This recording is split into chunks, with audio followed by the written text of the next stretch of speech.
Hey there, what an absolute beautiful day it is here in the Chicago suburbs. My name is Katie Chowdhury and I have another tip for you today about reading at home with your children. One really key important aspect of reading is the area of predictions. And predictions is exactly what it says. Predicting the ending to a story, predicting what's going to happen, and a really simple way that we can do this, and we do it constantly. I mean, you look around and you ask your kids all the time, what do you think is going to happen? Think about it a lot in science. When you look at something in nature, or you look at a cloud coming and you say, what do you think is going to happen? What does that cloud mean? Or if you see an egg and you ask the kids, what's going to happen? The egg's going to hatch. We're going to have a chicken, little chickie, anything like that. When reading with your children, a really easy way to do some predicting right off the bat without even having to worry about words is doing what we call a picture walk. What's a picture walk, you ask? Simple.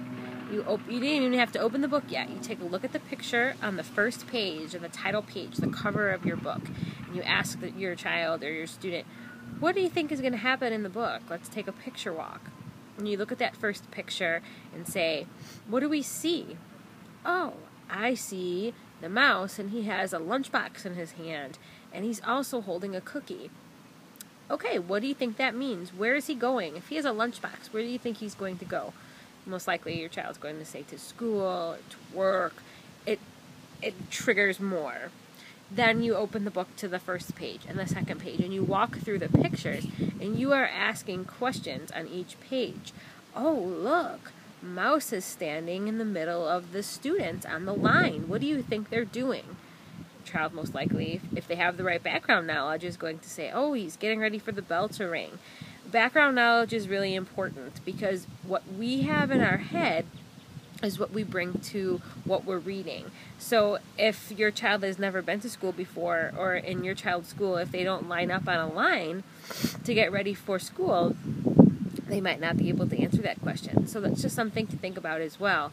And you proceed through the book in that exact same way on every page. You don't have to stop and make a big deal about every page, but just making simple observations on each page helps them to get an idea of what the story might be about before you even actually start reading. And this is super important for them because it shouldn't be a guessing game. And at the end of the book, when you're asking comprehension questions, it shouldn't be like a secret test that all of a sudden they have to know the answers to this when they had no background knowledge. It's so important to activate anything that's in their previous knowledge before you read that book. So when you're looking at that cover and he's talking about the lunchbox and the cookies, if your child's already in school, you might ask that, like, what's your favorite treat to take to school? Or do you like when mom packs you a snack to go, or a sweet snack to have at the end of your lunch?